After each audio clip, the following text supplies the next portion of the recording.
Last week on Lucky Fish. You want me to put my beautiful hand into this thing? We needed to travel the fastest possible route to Florida. Promises to be a pretty interesting route. It's not one that's well sailed. There's certainly not much written about it. And we've just hove to. Boat's sitting quite quietly. The wind has completely died, as you can see. It's a mill pond out there.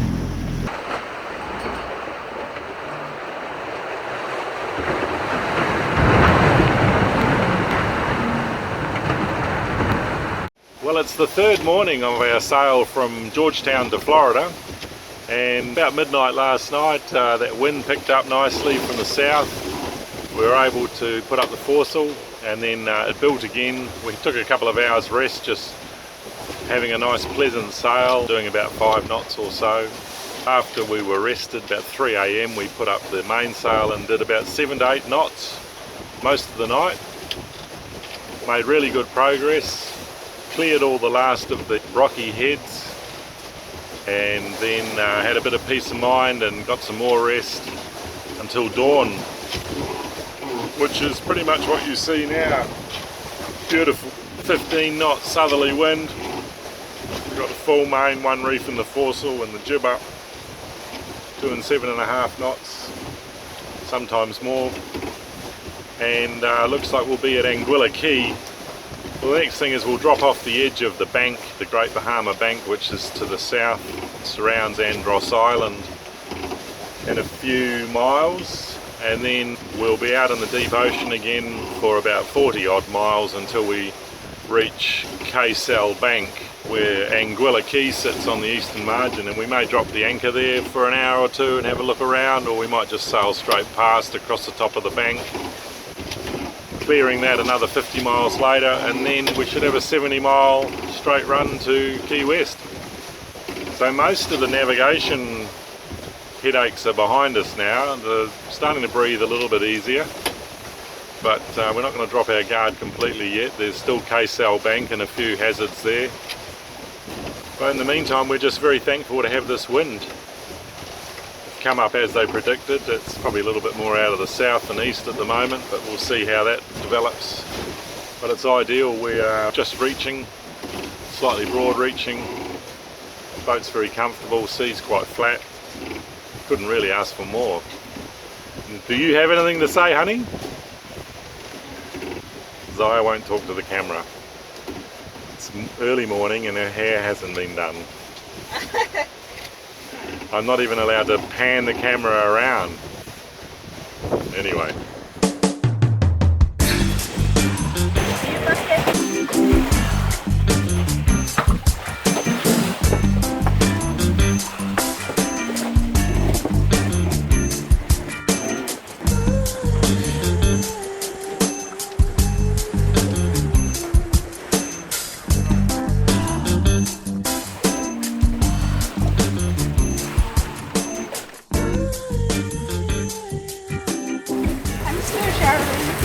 There is no shortage of the seawater.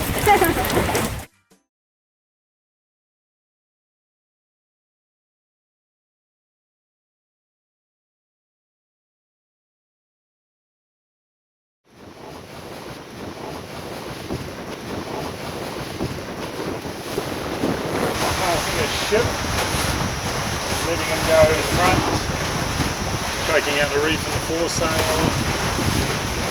We've got a lot more shipping to come yet. The Florida Straits are going to be really busy.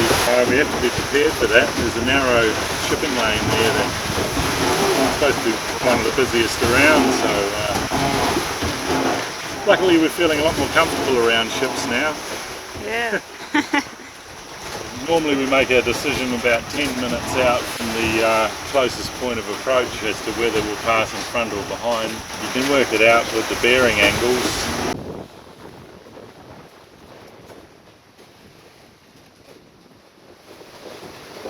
But if there's alteration to the sails or the heading of our boat that needs to be made, we leave it until about 10 minutes out. That gives us plenty of time to let the captain know what we're doing. We're going to be going through that routine a lot in Florida.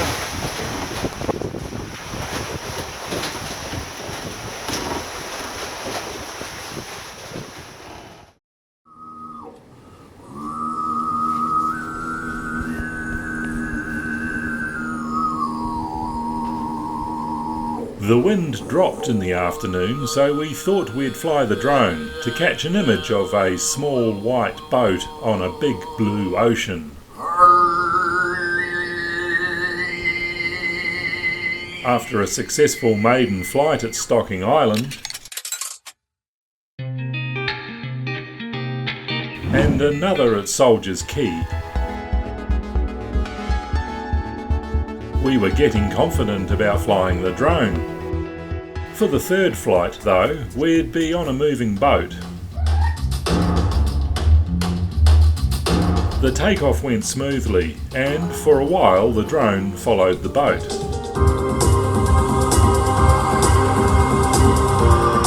Then it just stopped and hung in one spot, while we gradually sailed further and further and further away. We certainly got our picture of a small white boat, but a mild panic set in while we worked out what to do. With the drone unresponsive, there was only one option: turn around and sail back to the drone.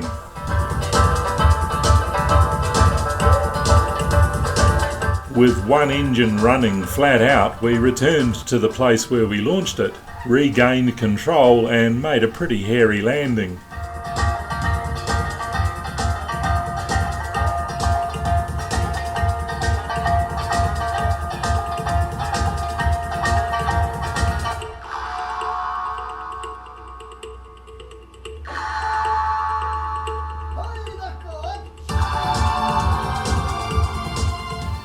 What was the problem?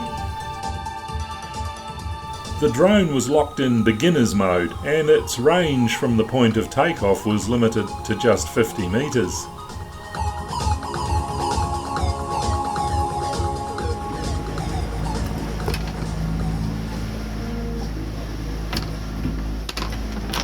Possibly our last night out here, approaching Anguilla Quay. Quite light winds, we're motor sailing. We try and keep a little bit of speed on. We're doing about 4.7 knots. Should be at Anguilla Quays, which you may be able to see behind me, in about 3 hours or so. We'll pass over the bank about 40 miles or so, and sometime tonight we should pass off the bank and be on the last leg to Florida. Just keeping an eye on these thunderstorms around the area. Looking pretty dark and menacing. So yeah, we'll be cautious tonight, be ready to drop all the sails if need be. Maybe keep a little bit of jib up just to keep steerage if we get some big blows and plenty of rain. But yeah, they are certainly building this afternoon. What's that? Your birds, they're actually all around us. They were doing quite a lot of... I better not.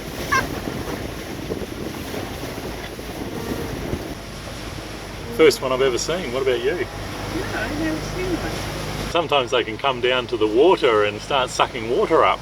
Really? Like a mini tornado, yeah. That's a water. Then drops it in somewhere else? Well, I guess it would then make a lot of rain somewhere, yeah.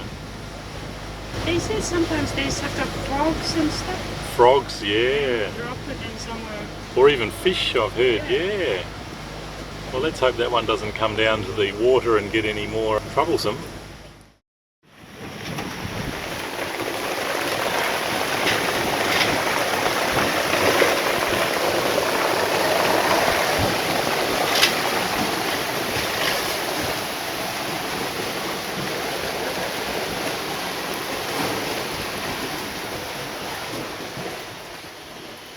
What have you been doing? Water hosing. Yeah, Okay. that's that valuable rainwater. Yeah. That's my freshwater shower water. Yeah, nice one. Well, the wind's holding, 14 knots, still holding our course.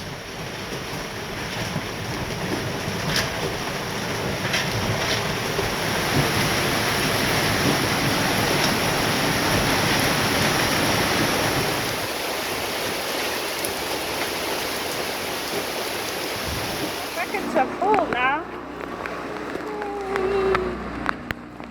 It's already full.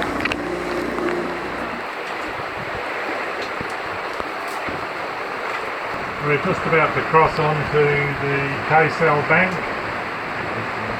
Depth has come up from hundreds of metres to, 26 and getting shallower quite rapidly. It shouldn't get much shallower than 8 metres or so as we cross the bank. From the information I can see anyway, hopefully it's correct.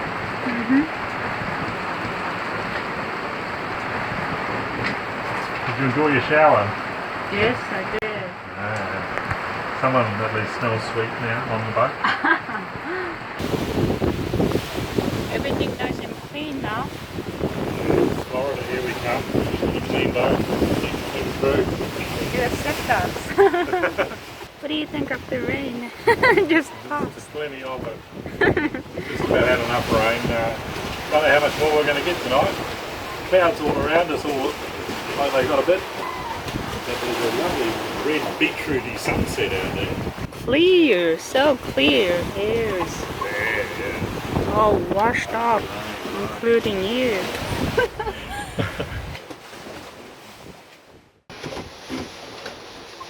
Well, it's 2 o'clock in the morning. We are just about to pass off the western edge of K-Cell banks after having passed over the banks almost entirely in the dark. There's something quite unnerving about doing this. It doesn't feel very seaman-like to be sailing along at 6, 7, 8, sometimes 11 knots with full sails up in the dark with only 6 or 8 metres of water under the keel, relying entirely on the soundings in the charts and so forth. I'll be relieved when we pass over the edge of the banks and get on that last leg to Key West. Although we won't be out of the woods, we've still got the Gulf Stream to cross. That flows northwards at about 2.5 knots, so we'll make an allowance for that. We've also got the shipping to be very acutely aware of. It's one of the busiest areas in the world for shipping. We've had 12 to 18 knots all night with the boat really flying along on flat seas. Made really good time, and it looks like we might make it into Key West probably late tomorrow afternoon. One of the things that we have to be acutely aware of is the tendency to feel drowsy while you're on watch and have micro sleeps that turn into macro sleeps. When you're sailing using vane steering as we do, there is always a risk that the wind will shift and the vane will alter the direction of the boat to suit. And in this situation, you know, I'm feeling quite drowsy. I've just made a strong cup of coffee and had a peanut butter and marmalade sandwich to try and distract me from falling asleep at a critical time, because we have a reef on our port side, and if the wind backed at all, it would quite happily steer the boat straight onto the reef. It has caught boats unawares, that problem. Very experienced sailors have fallen prone to sleepiness and lost their boats as a consequence, so no one's immune to it, and it's just something to be super aware of.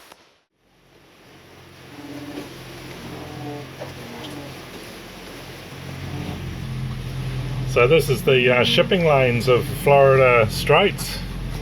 Looks like 5 lanes, each one going in alternate directions. We're crossing across the middle at the moment. Haven't had any difficulties. Just passed 2 ships behind them, which is comfortable. And of the 4 remaining ships on there, there's only one that's going to pass near us. We'll just keep an eye on him. Our range of the AIS looks to be around about 15 miles or so, so there may well be other ships behind those.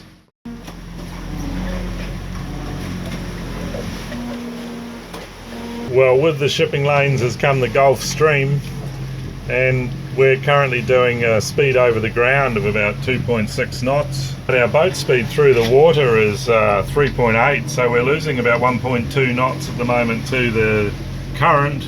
It's flowing pretty much parallel to that shipping lane there from southwest to northeast.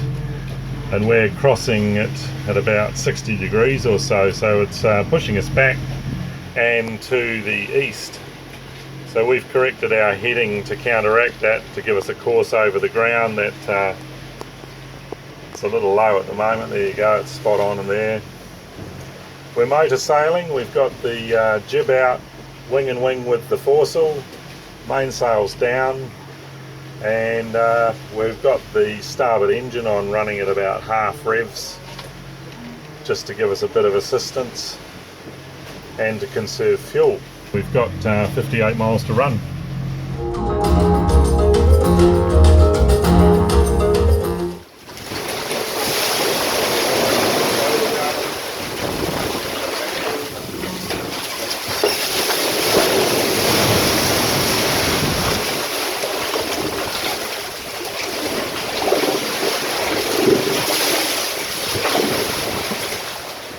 So this is the track of our boat into Key West, in a northwest direction, and this is the current, the set of the current. The Gulf Stream is virtually on our nose to the northeast. So it's costing us about 3 knots at the moment, 2.5 to 3 knots. Thank goodness we've got a good breeze of 20 odd knots now. At least it's giving us some forward motion, but it would be a different story if we were out here with no breeze. We'd have to run both engines just to stay still. Well, we've been struggling all day to get close to Key West, and we just keep getting taxed by this Gulf Stream. We reckon we're losing 3 to 4 knots at the moment, and we should be coming close to the edge of it. We're only 36 miles out on a diagonal from Key West. Gulf Stream is supposed to come out only 15 miles from the Keys, so next few miles should be the end of it. But if anything, we're seeing more current against us right at the last few hours. But we've been at this all day and we've probably done 22 miles. We've had a good breeze. We've been doing 6 to 7 knots through the water and only probably averaging 2 knots over the ground. Slowest sailing ever. It's been fun on the boat. You just don't want to look at the chart plotter and see how much progress you're making.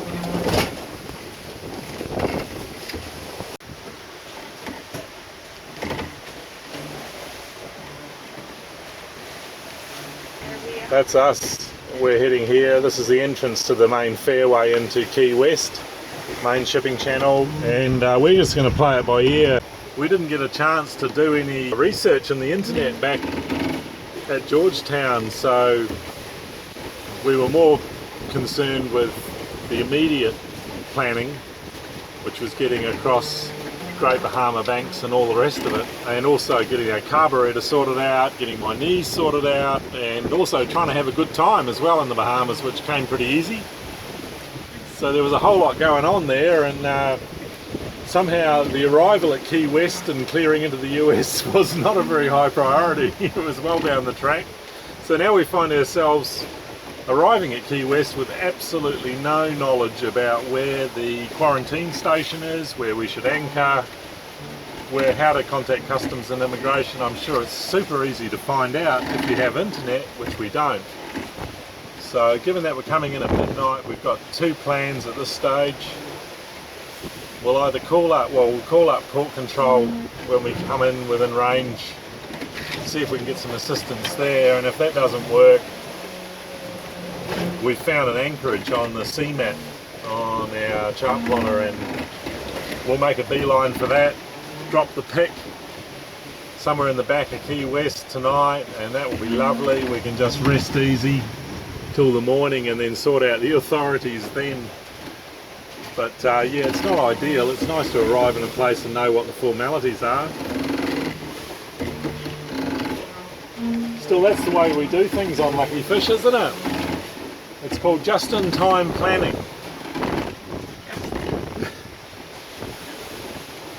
All right.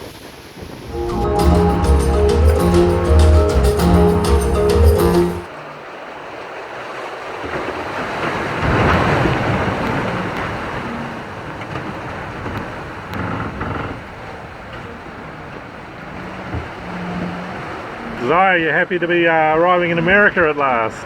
Yeah. Exciting. Thankfully we've got good wind to get us there. Looks like we're just breaking free of that Gulf Stream now, getting some realistic numbers. But it took up to 27 knots of wind to get us moving. Yeah. 4 or 5 knots, I think. Yeah, not bad. We're getting there. Hey everyone, we'd like to welcome all the new patrons who jumped on board last week in response to our comments about bonus scenes and non-skippable ads. Yes, yes, yes. No. And also say thank you to our existing patrons. Next week, an extended version of this video with bonus scenes will be linked on our Patreon page at patreon.com/luckyfish. Don't forget to subscribe to our channel if you haven't already. And thank you for watching. There is no shortage of the seawater.